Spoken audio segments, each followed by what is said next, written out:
अस्सलाम वालेकुम and welcome to नया दौर न्यूज़ बुलेटिन। मैं हूं हसन इफ्तिखार, लेकर आया हूं आपके लिए अब तक की ताज़ा तरीन खबरें। सबसे पहली खबर यह है कि चेयरमैन पीटीआई की अहलिया बुशरा बीबी ने शौहर से तन्हाई में मुलाकात के लिए दरखास्त दायर कर दी। चेयरमैन पीटीआई की अहलिया बुशरा बीबी ने यह दरखास्त इस्लामाबाद हाई कोर्ट में दायर की है। दरखास्त में कहा गया है कि अदालती अहकामात पर हर मंगल को चेयरमैन पीटीआई से मुलाकात की इजाजत है, लेकिन जेल हुकाम की मौजूदगी में मुलाकात के बायस घरेलू मामला पर बात नहीं हो सकती। बुशरा बीबी ने अपनी दरखास्त में इस्तदा की है कि सुप्रीटेंडेंट डयाला जेल को मेरे शौहर से तन्हाई में मुलाकात के अहकामात दिए जाएं। अगली खबर यह है कि फैजाबाद धरना केस में सबको मालूम है कि कौन सब कुछ कर रहा था, लेकिन नाम लेने की हिम्मत किसी की नहीं। ये कहना है चीफ जस्टिस ऑफ पाकिस्तान काजी फायज ईसा का। चीफ जस्टिस ऑफ पाकिस्तान काजी फायज ईसा फैजाबाद धरने केस से मुतल्लिक समाअत के दौरान रिमार्क्स दिए कि सबको मालूम है कि कौन सब कुछ कर रहा था, लेकिन नाम लेने की हिम्मत किसी में नहीं। सुप्रीम कोर्ट में चीफ जस्टिस ऑफ पाकिस्तान की सरबराही में जस्टिस अमीनुद्दीन खान और जस्टिस अख्तर मिनुल्लाह पर मुश्तमिल 3 रुकनी बेंच ने फैजाबाद धरना केस में अदालती फैसले पर अमल दरामद से मुतल्लिक केस की समाअत की, जिस सिलसिले में अटॉर्नी जनरल शेख रशीद के वकील और खुद शेख रशीद अदालत में पेश हुए। समाअत के आगाज पर चीफ जस्टिस ने शेख रशीद से सवाल किया कि आपने नजरसानी दरखास्त क्यों की थी। इस पर इनके वकील ने कहा कि एजेंसियों की रिपोर्ट से कुछ गलतियां हुई, जिस पर नजरसानी दायर की। इस पर चीफ जस्टिस ने रिमार्क्स दिए कि पाकिस्तान मजाक नहीं है, इस मुल्क को मजाक ना बनाया जाए। जो दिल में आया कर लिया, पूरे मुल्क को नचवाया, फिर ऊपर से हुक्म आया तो नजरसानी वापस लेने का कह दिया। नजरसानी दायर करना तो ठीक है, मगर 4 साल बाद वापस लेना अजीब फैसला है। अदालत ने शेख रशीद की नजरसानी दरखास्त वापस लेने की बुनियाद पर खारिज कर दी। चीफ जस्टिस ने कहा कि जजेस समेत सब लोग काबिल एहतसाब हैं। ऐसा तासुर है कि सुप्रीम कोर्ट भी बाहर से कंट्रोल हो रहा है। कहा जाता है कि फलां केस में फलां फैसला होगा, अदालत में सच को ही नहीं बोलता। किसके फैसले पर नजरसानी दरखास्त की नफरतें फैलाकर फिर लोग खुद पीछे हट जाते हैं। सड़कें बंद करने और इमलाक जलाने को हीरो कहा जाता है।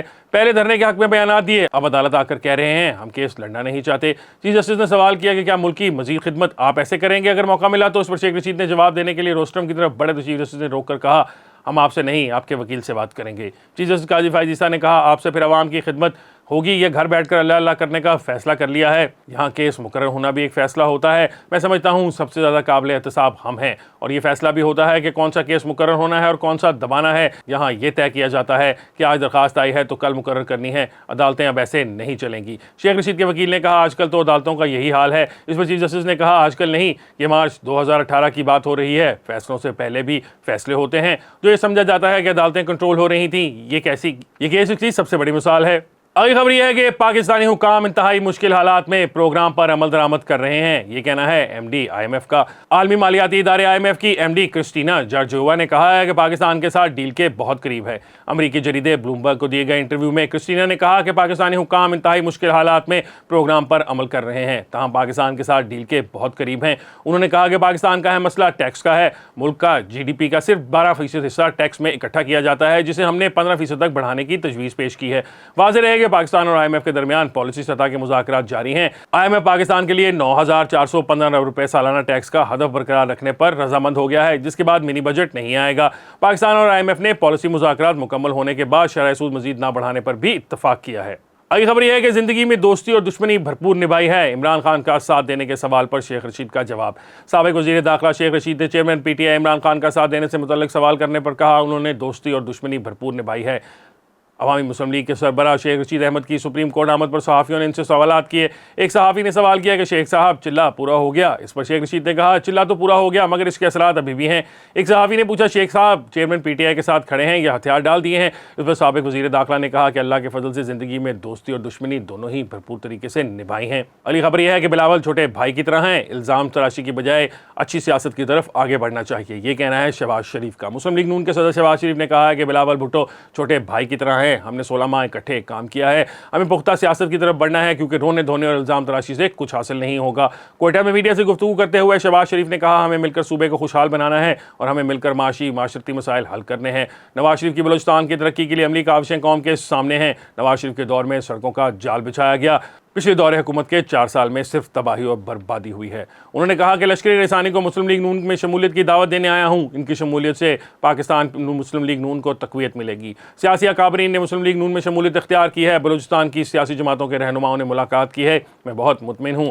शहबाज शरीफ का कहना था कि सरदार अयाज सादिक और शेख जाफर मंदुखेल लश्करी रसानी के साथ बैठकर मामला तय करेंगे। बलोच पश्तूनों, सेटलर्स और हज़ारा अफराद की सूबे में बड़े खिदमात हैं। नवाज शरीफ की दहाइयों से पुख्ता सोच है कि बलोचिस्तान के मसाइल हल करने चाहिए। उन्होंने मजीद कहा कि जिसको अवाम वज़ीर-ए-आज़म मुंतखब करेंगे कौम उसे कबूल करेगी। बिलावल भुट्टो छोटे भाई की तरह हैं, 16 माह इकट्ठे काम किया है, मखलूत हुकूमत की मुशावरत से फैसले होते थे।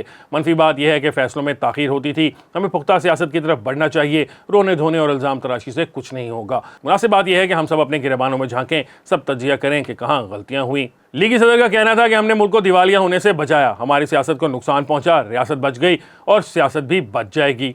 अगली खबर यह है कि नवाज शरीफ के खिलाफ अदलिया मुखालिफ तकरीर पर तौहीन अदालत की दरखास्त खारिज। इस्लामाबाद हाई कोर्ट ने मुस्लिम लीग नून के कायद और साबिक वज़ीर आज़म नवाज शरीफ के खिलाफ अदलिया मुखालिफ तकारीर से मुतल्लिक दरखास्त खारिज कर दी। नवाज शरीफ के खिलाफ 2018 के बयानात पर तौहीन अदालत की कार्रवाई की इस्तदा की गई थी। इस्लामाबाद के चीफ जस्टिस आमिर फारूक ने नवाज शरीफ के खिलाफ दरखास्त की समाअत की, ताहम दरखास्त गुजार शहरी अदनान इकबाल की जानिब से कोई भी पेश नहीं हुआ। इस्लामाबाद हाई कोर्ट में नवाज शरीफ के खिलाफ दरखास्त 2018 से ज़ेर इल्तवा थी। चीफ जस्टिस आमिर फारूक ने नवाज शरीफ के खिलाफ दरखास्त अदम पैरवी पर खारिज कर दी। अगली खबर यह है कि दुनिया के आलूदा तरीन शहरों की फहरिस्त में लाहौर आज फिर पहले नंबर पर आ गया। लाहौर आज फिर दुनिया के आलूदा तरीन शहरों की फहरिस्त में पहले नंबर पर आ गया है। लाहौर में स्मॉग का राज बरकरार है और सुबह रिकॉर्ड किए गए बैरोमीटर के मुताबिक तादाद पार्टिकुलेट मैटर की 264 है। शहर में स्मॉग की खराबी सूरत हाल और उसकी रोकथाम के लिए एक बार फिर सख्त फैसलों का इम्कान है, जिसके तहत बाजार हफ्ते में 2 दिन बंद करने, 1 या 2 रोज़ा छुट्टी करने, वर्क फ्राम होम करने, स्कूल ऑनलाइन करने और पब्लिक ट्रांसपोर्ट कम करने से मुतल्लिक फैसले आज मुतवक्के हैं। अगली खबर यह है कि उस्मान बुज़दार की गलत चॉइस के बारे में इमरान खान को भी एहसास हो गया था। यह कहना है जुल्फी बुखारी का। पीटीआई के रहनुमा जुल्फी बुखारी का कहना है कि उस्मान बुज़दार की गलत चॉइस के बारे में चेयरमैन पीटीआई को भी एहसास हो गया था।